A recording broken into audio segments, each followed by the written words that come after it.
Boa noite. Eu aceitei essa palestra hoje porque achei que não ia ter ninguém.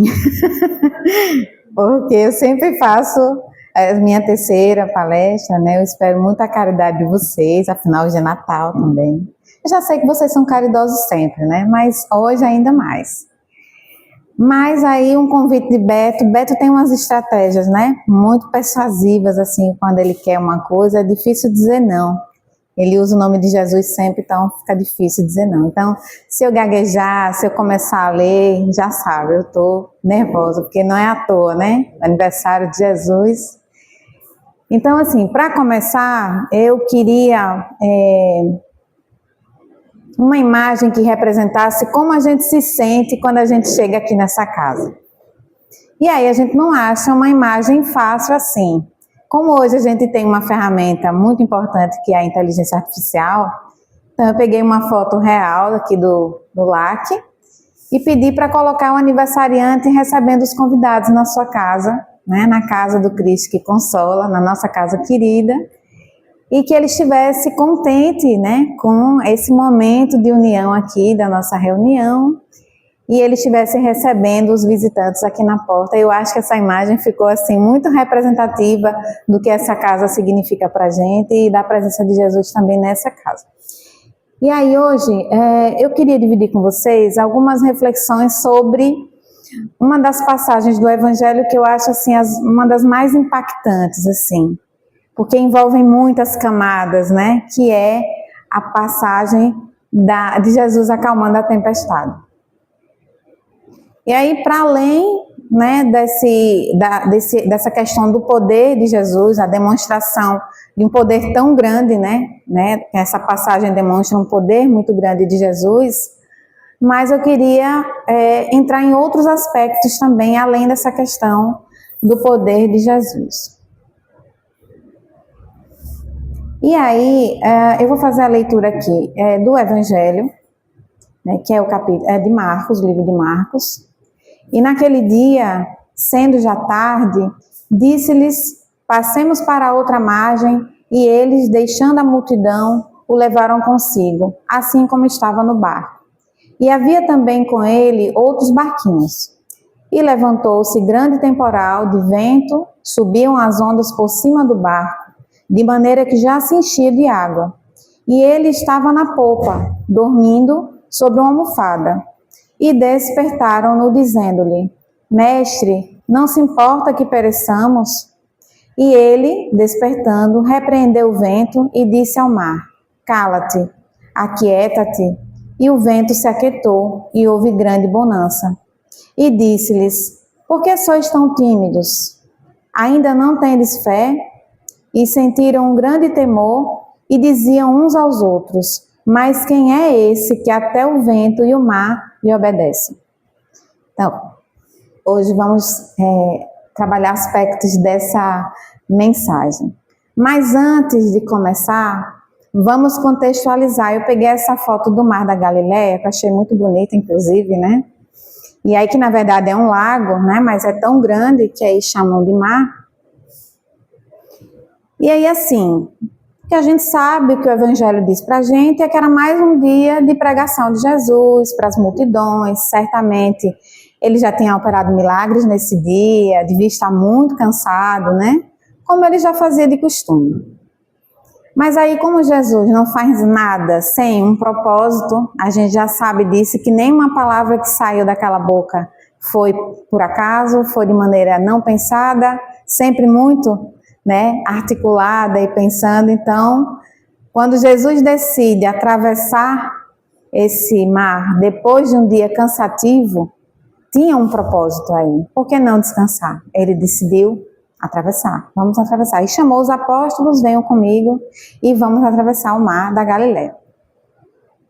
Eu não sei vocês, mas eu sou um pouco Tomé. Um pouco não, bastante Tomé. Então, assim, tem coisa que a gente fica assim, mas será? É um lago, né? Como é que tem tempestade num lago?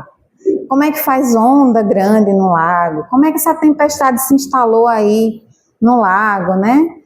Então eu fui pesquisar se isso era possível, né? Se não foi uma daquelas passagens que a gente encontra no Evangelho, que são mais assim, maneiras de você contar uma história para passar uma mensagem, ou se de fato, fisicamente, é possível essa tempestade em um lago. E aí eu encontrei que ele fica, e aí na imagem fica bem evidente, né? Ele fica muito abaixo do nível do mar, né? São 213 metros abaixo do nível do mar, cercado de montanhas pelos dois lados. Então tem montanha de um lado, montanha do outro. E aí, o que acontece? No topo da montanha é mais frio, embaixo é mais quente. Quando você mistura quente com frio e vento, você tem tempestades. E aí a minha pesquisa dizia o quê? Sim, que nesse lugar, aqui no mar da Galileia, existem sim violentas tempestades, súbitas e violentas. Então, do ponto de vista de geografia, é totalmente possível que isso aconteça do ponto de vista de geografia, né? E aí são bem traiçoeiras, inclusive porque elas chegam de repente. E aí eu não sei vocês também, eu sou uma jovem caminhadora na doutrina espírita, tem alguns anos, 8 anos eu acho, e aí eu já julguei muito esses discípulos, eu já julguei demais esses discípulos. Por quê? O que é que eu pensava na minha pequenez? Caramba, a pessoa acorda com Jesus, dorme com Jesus, assiste todo dia ele fazer milagre, manhã, tarde e noite. Ele levanta morto, ele cura leproso, ele faz de um tudo todos os dias, é multiplicação de pão, é de peixe, é tudo. E eles ainda têm medo, têm dúvida, fraqueza, e com qualquer coisinha se abala. Olha a pessoa, né? Mas aí, eu sou aluna de Beto. Para quem não sabe, Beto foi, né? Ou é ainda, não sei como é que se fala, marinheiro, né? Conhece os mares, conhece os fenômenos marítimos, né? Como são as tempestades nesse meio aí, que eu particularmente morro de medo de mar. E aí eu não podia vir simplesmente aqui e falar alguma coisa nesse sentido e não pesquisar um pouco mais, né? E aí eu fui lá e perguntei no Google, qual é o tipo de nuvem que se forma numa tempestade com as características da que temos no mar da Galileia? E aí eles responderam, é do tipo cúmulos nimbus. Aí eu falei, ai que nome, né? Deixa eu ir ver o que é isso. E aí é só isso aqui, gente. Esse é o tipo de nuvem que acontece quando você está no meio do mar da Galileia e todos esses fenômenos se alinham para que uma tempestade aconteça. E aí eu já lembrei de quando eu estou na minha casa que começa uma chuvinha, né? E aí eu estou na minha casa numa chuvinha e aí a gente faz o quê? Eu tenho pavor a relâmpago, trovão, chuva, vento. E aí quando a gente está em casa que começa um trovãozinho, eu não sei na casa de vocês, mas eu aprendi morando no interior, você tem que cobrir espelho, fechar a janela, fechar a cortina, não pode usar o chuveiro elétrico, não pode ligar a televisão, não pode usar o celular, que o raio vai entrar pelo fio e vai eletrocutar você. Se dentro de casa eu tenho medo, imagine dentro de um barquinho de madeira, no meio de um oceano, com nuvens desse tamanho, com o mar com ondas de sei lá quantos metros de altura. E aí depois que eu vi esse vídeo, a minha cara ficou como? Não tem como julgar esses irmãos, né? Que já eram estudiosos, estavam lá com o Evangelho, vivendo o Evangelho com o Evangelho, né? E aí assim, eu nem teria acordado Jesus porque eu teria infartado. Só de entrar nesse mar eu já teria infartado, então não teria nem dado tempo de chamar Jesus. E aí a gente pode refletir assim, caramba, mas eles eram pescadores, todos eles eram pescadores, eram experientes. Certamente não é a primeira tempestade que eles vivenciaram no dia a dia de pesca deles, já devia ter acontecido isso em algum outro momento. Será que eles não sabiam manobras para tentar preservar a vida deles? Porque um fenômeno desse é ameaçador da vida, né? Você tem, realmente, é apavorador. Você é ameaçador e há um risco realmente de morte, de virar ao barco. Será que eles não sabiam nada que pudesse mudar esse desfecho? E aí, no meio disso tudo, como é que está Jesus? Dormindo com um travesseiro. Ele diz, inclusive, no Evangelho que era uma almofada. Jesus está dormindo. Mas a gente conhecendo Jesus, como a gente já conhece um pouquinho, será que Jesus estava dormindo porque não estava preocupado com a segurança dos seus discípulos? Será que é porque ele não estava muito preocupado com isso? Ele estava ignorando o desespero desses seus seguidores? A gente já sabe que a resposta é não, né? Que a gente conhece a moral do Cristo. Então, para mim, já chega a primeira lição. Talvez aí seja a lição. Jesus quis levar eles para atravessar esse mar, já sabendo que a tempestade iria acontecer, para que eles tivessem o último ensinamento do dia. Porque estava para vir grandes tempestades na vida desses apóstolos. O que eles iam passar daí em diante, e aí a gente já sabe toda a história e tudo o que aconteceu com esses apóstolos, desde a crucificação de Jesus até a morte de cada um deles, eles tinham que estar preparados para isso, para esse momento. Então, a lição dessa tempestade é uma lição de: por que eu estou dormindo? Será que a lição não é: se eu estou dormindo, a minha mensagem é: calma, né? Não se apavorem, não tem nada fora do lugar, eu estou aqui com vocês, né? Mas eles são humanos, eles não são espíritos do nível de Jesus. Então entraram em pânico sim e acordaram Jesus.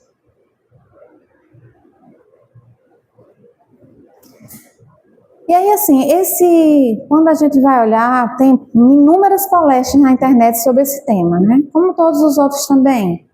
Mas várias maneiras de interpretar. É o barco que é levando a gente para um mundo de provas e expiações.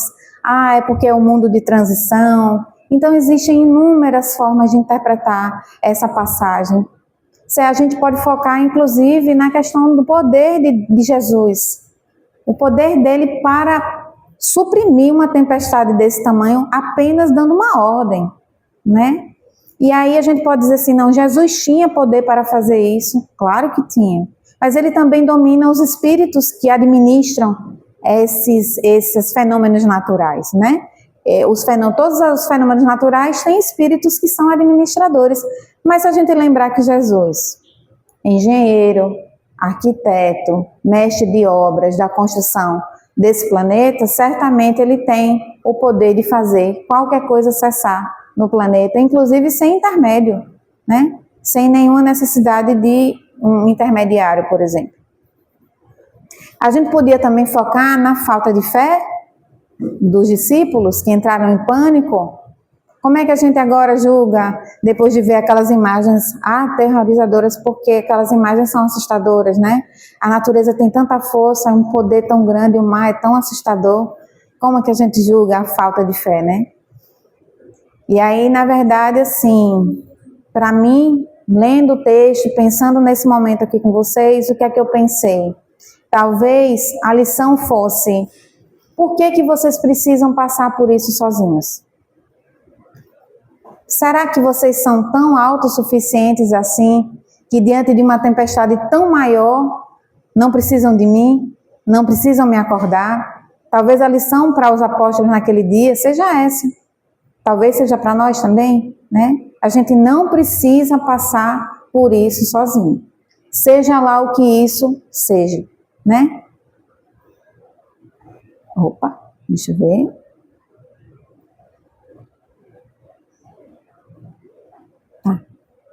Então, é preciso que a gente, mesmo que a gente seja numa jangada e não num barquinho, que a gente leve Jesus com a gente dentro desse barquinho. Que a gente lembre que a gente não está sozinho, né? Que a gente tem quem nos acuda, quem nos socorra. E quando a gente não for suficientemente capaz de contornar as nossas tempestades sozinhos, porque ao longo das nossas existências a gente acumula experiências, a gente acumula expertise, a gente já errou muito, a gente já aprendeu muito também. Então, ao longo, a gente tem uma carga aqui de conhecimento para contornar algumas tempestades e outras a gente não tem ainda condição de passar sozinha. Então, para mim, uma das principais lições dessa passagem é essa. E aí, assim, a gente, os humanos, né? Eu estou falando de mim, viu, gente? Quando a gente faz uma palestra, a palestra é para a gente. Eu estou falando para mim mesma. E aí eu digo assim, olha, Jesus estava cansado, um dia exaustivo. Eu, por muito menos, digo, não vou não hoje. Né? Vou nada. Eles podem aprender isso outro dia. Já é 17 horas, vai ficar escuro. Não, hoje não, né? Vamos deixar para outro dia. A gente fica deixando para depois. Jesus tinha tudo muito planejado, ele sabia que não havia tempo para isso, então o cansaço físico não era justificativa para não oferecer essa lição agora para os apóstolos dele, né? E também não teria aprendizado, não teria este aprendizado específico, né? E aí, para a gente lembrar que Jesus não inibiu a tempestade, ele podia. Não vai ter tempestade hoje não. Não vou nem deixar nem a nuvem se formar. Daqui mesmo ela já dissipa e acabou a brincadeira. A gente atravessa o mar e vamos para as nossas casas, vamos descansar. Mas ele não tira a tempestade do caminho. Ele não tira. Não há essa possibilidade de que a tempestade não nos alcance. Ela vai chegar, vai nos alcançar sim. Mas ele também demonstra que é possível passar pela tempestade sem desespero, sem agonia, né? E aí agora a gente tem essa imagem, né, do mar já tranquilo, com o céu estrelado, os discípulos ainda extasiados com aquele homem, né, como diz lá no texto, né, um homem que é capaz de até o mal obedecer a ele, né? De tudo que eles já viram, é curar uma pessoa, mas dominar a natureza, né, extinguir uma tempestade desse tamanho é muito significativo, né? E aí a gente pode fazer algumas analogias aqui. Como diria minha avó, Zefinha, umas comparação, né? A gente pode fazer umas comparação. Quem é o mar? O mar é a nossa existência, né? As nossas existências. E a gente não foi colocado aqui à toa, do nada, isso é uma construção, né? É a nossa construção. Ao longo das existências que a gente já teve, essa existência vai sendo construída somando partezinhas das nossas existências anteriores. Então, eu entendo o mar como sendo a nossa existência, né? E aí tem hora que a gente vai ter momentos de calmaria, hora que a gente vai ter momentos de grande tempestade, de grande aflição, mas a gente vai ter que passar por aqui. Não tem para onde correr, né? Não tem escapatória. O barco somos nós, né? Somos nós, o espírito, né? É o que a gente carrega no nosso coração, é o que significa cada um de nós aqui, nessa passagem. O vento, as ondas, os trovões, já está... É isso tudo que acontece na nossa vida, as dores, as crises de ansiedade, a desesperança, né? Os sofrimentos nossos e de quem a gente ama, de quem está perto da gente, né? Tudo isso são as nossas provas, né? As tempestades são as nossas provas. E Jesus dormindo simboliza a nossa fé, que está ali adormecida. Muitas vezes a gente vai se endurecendo pelo sofrimento, né? A gente vai ficando muito calejado e aí às vezes a gente confunde resignação com indiferença, né? E aí esse Jesus dormindo para mim representa isso. Essa nossa fé que pode ficar adormecida até pelas dificuldades do nosso dia a dia, né? E aí, quantos de nós não está nesse momento passando por tempestades íntimas, lá dentro de nós, sofrendo? E aí a gente está aqui no Evangelho, eu não sei vocês, mas quando eu entro nessa casa, eu sou assim tomada por uma paz que parece que não tem confusão nenhuma do lado de fora. Parece que eu não tenho nenhum problema. Aqui eu sinto a paz genuína. nos trabalhos, no estudo, quando a gente está envolvido em alguma atividade, no momento da palestra aqui também, a gente é tomado de uma fé, de uma esperança, porque a gente está no meio da multidão e um acolhe o outro, como o Beto sempre fala, né? A história do carvão em brasa. Quando você tem uma fogueira em brasa, se você tirar um carvãozinho que está em brasa e colocar separado, ele vai esfriar e vai virar cinza, né? Mas esses que estão aqui, um não deixa o outro apagar. Por isso, talvez, que a gente tenha essa sensação, fora a espiritualidade que está aqui, que está nos acolhendo, que conhece as nossas ansiedades e aplica o remédio no lugar que a gente precisa, né? O analgésico na hora que a gente precisa.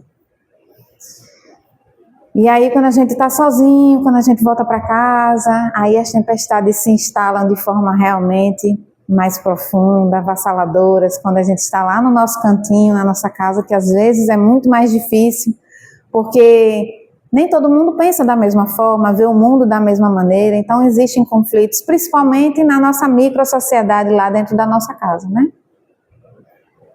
E aí eu imagino essa cena, a gente sofrendo, agoniado, e Jesus dormindo, esperando a gente acordar ele, né? Como lá no barquinho. E aí, como é que a gente pode acordar Jesus, né? Dentro de nós? Lá no barco eles gritaram, Jesus, Jesus, né? Não te importas que a gente morra, né? Basicamente é isso que eles estão falando. E aí, como é que a gente acorda Jesus dentro de nós? A gente acorda Jesus com meditação, coisa que eu não consigo fazer ainda, meditar. Mas eu consigo orar. Com oração, a gente também consegue acordar Jesus. Silenciando a mente, silenciando o coração, fazendo uma prece sincera, conversada, né? Se comunicando diretamente com Ele, né? E aí eu acho curioso, eu não sei se vocês perceberam que há muitas passagens do Evangelho, antes de Jesus realizar grandes coisas, ele fazia oração. Né? Quando a gente assiste até as séries, né? Jesus sempre dá aquela pausazinha e ele olha para o céu e você sabe que ele está fazendo uma prece. E o Evangelho fala isso, e Jesus orou. E aí ele pediu a Deus, aqui não. Aqui ele levanta e para. Ele age. Então não é só a oração, é preciso dar ação. É preciso que a gente também tome atitude. Que a gente também não fique numa condição de esperando que as coisas se resolvam naturalmente, porque não funciona dessa forma, né? E aí também é necessário que a gente haja no sentido de amar, de cuidar, de ser útil para alguém, trabalhar numa casa espírita, por exemplo, mas você pode exercer essa ação dentro do seu lugar onde você trabalha, por exemplo. Não precisa ser necessariamente numa casa, a gente precisa muito de trabalhadores, mas você pode trabalhar onde Jesus o colocou. Aonde você estiver, é lá que o trabalho também tem que ser realizado, né? E aí, quando eu estava falando para o meu marido, que não pode estar aqui hoje, sobre isso, ele falou assim, conta a história do monge, que todo mundo já conhece, mas ele adora essa história desse monge, né, que o sonho do monge era ver Jesus frente a frente, e ele morava no mosteiro, né, é um frei, na verdade. E aí, se eu estiver contando alguma coisa errada na história, depois vocês me contam aí, para poder eu corrigir na próxima. E aí ele tem um sonho, e aí Jesus no sonho disse que amanhã vai visitar ele pessoalmente. E aí ele fica, que nem a gente ia ficar, né, porque se eu soubesse que Jesus ia estar na porta me recebendo hoje, eu não sei como é que ia ser. E aí quando ele acorda, animado porque ia ver Jesus, o administrador vem e faz, hoje a gente está desfalcado, você vai ter que trabalhar. Vai ter que assumir todas as atividades do mosteiro hoje. E aí ele fica arrasado, né? Poxa, logo hoje que Jesus ia vir aqui pessoalmente para a gente se conhecer. E aí ele varre o mosteiro, limpa, cuida das feridas dos doentes, alimenta os carentes, cuida dos freizinhos que já são mais velhinhos, enfim, passa o dia inteiro trabalhando. E aí quando é a noite que ele já vai para o quarto exausto e triste porque não viu Jesus. Jesus estava no quarto esperando por ele. Mas Jesus, era para eu ter chegado mais cedo, para a gente poder ficar mais tempo junto. Ele, não, mas a gente estava junto o tempo todo. Enquanto você cuidava dos irmãos, eu cuidava de você. E ele falou, tem que contar isso porque eu amo essa história, porque a gente precisa trabalhar. E trabalha na função dele, era a função dele no mosteiro, desempenhar essas tarefas.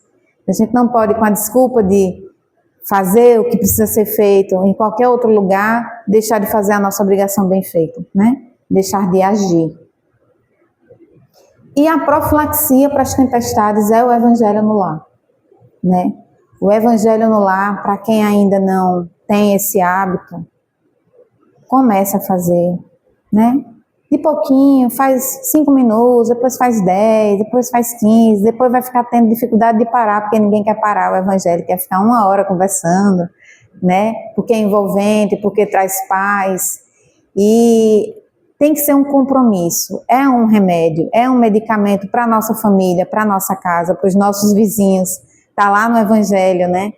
Que todo o benefício do Evangelho no lar se expande para tudo que cerca, né? Então, é a profilaxia para essa tempestade.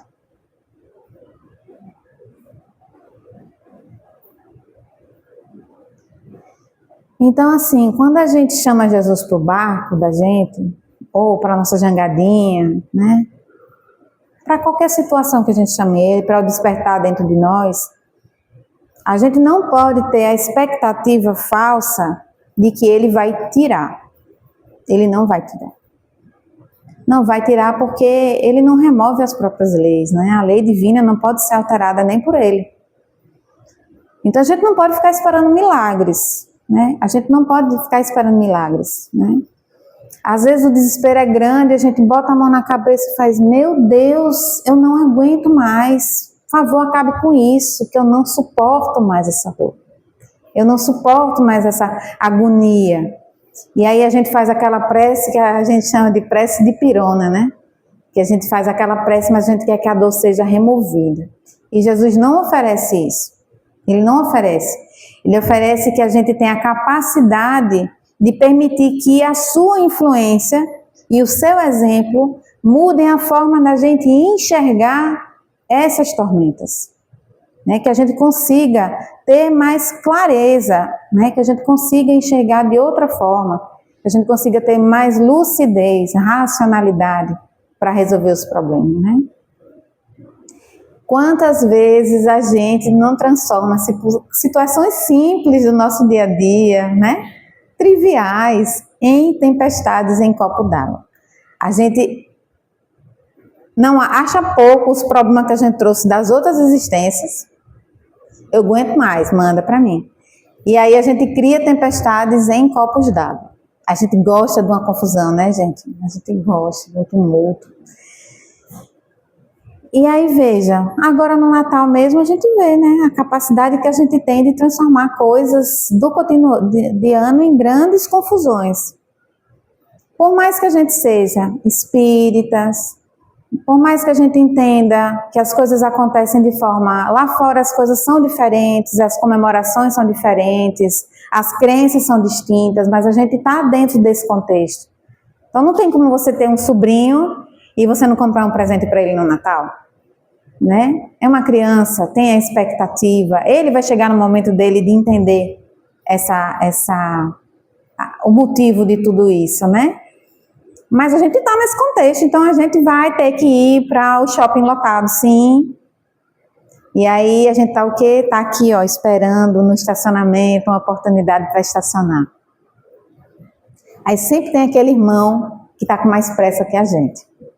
E aí ele faz o quê? Quando você está pensando em engatar a primeira, ele entra na sua vaga. Na vaga que você achava que era sua, na verdade, né? Que não era de ninguém. E aí você tem muitas opções aqui.